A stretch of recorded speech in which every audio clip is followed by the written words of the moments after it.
All right, let's dive into a topic that, honestly, scares the heck out of most investors, a market crash.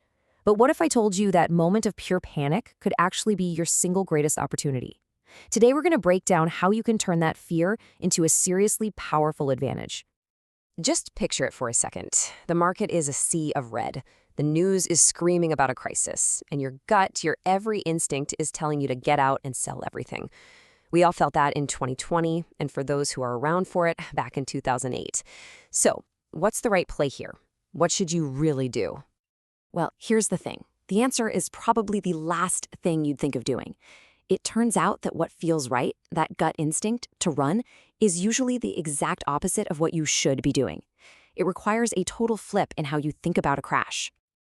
And this lays it out perfectly. You've really only got two paths when the panic sets in. Path one is the common one. You freak out, you hit the sell button, and you lock in your losses. But then there's path two, the discipline strategy. And that path says you buy, systematically. It's a straight-up battle between your emotions and your logic. And this quote, this is the whole philosophy in a nutshell. Buying in fear. Think about that.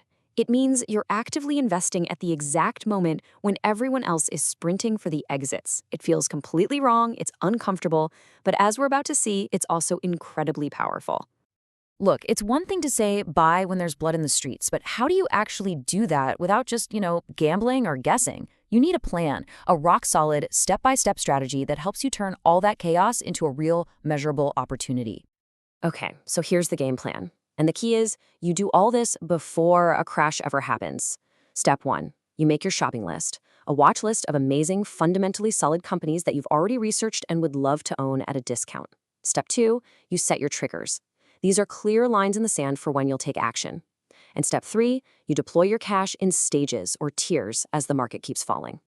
So let's be super clear about what these triggers are. They have nothing to do with your feelings or scary headlines. They're just numbers. Cold, hard, predefined numbers you decide on when you're calm and rational. For example, your first trigger might be when the S&P 500 drops 20%. Your next one could be at a 30% drop. This takes all the emotion and guesswork right out of the equation.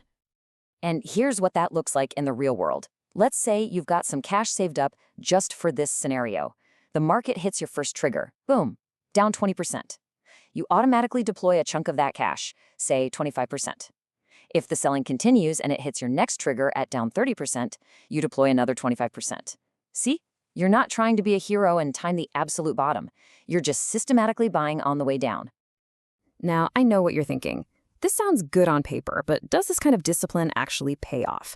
Well, let's look at the history, because honestly, the evidence is pretty undeniable.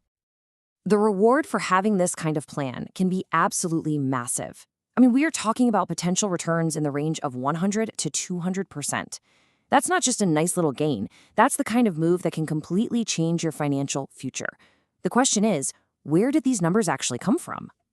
Well, this isn't theory. These returns were seen by real investors who followed this exact kind of systematic buying plan during the recovery from the two biggest market meltdowns of our time, the 2008 financial crisis and the 2020 COVID crash. This proves it's a repeatable strategy, not just a one-time fluke. When you really boil it all down, we get to the heart of the matter. This isn't just about spreadsheets and percentages. The real investment, the hardest part, is in your own mind. It's about choosing discipline when every fiber of your being is screaming in fear. So if you only remember one thing from all of this, let it be this. You are not trying to be a fortune teller. You're not trying to predict the exact bottom of the market. Nobody can. The whole point is to have a simple, rational plan ready to go, one you can execute almost automatically, while everyone else is running around in a panic. So I'll leave you with this question.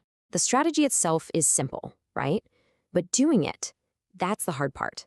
It takes guts, it takes preparation. So the real question you have to ask yourself is, when that moment comes, when everyone else is absolutely terrified, can you be the one who stays disciplined?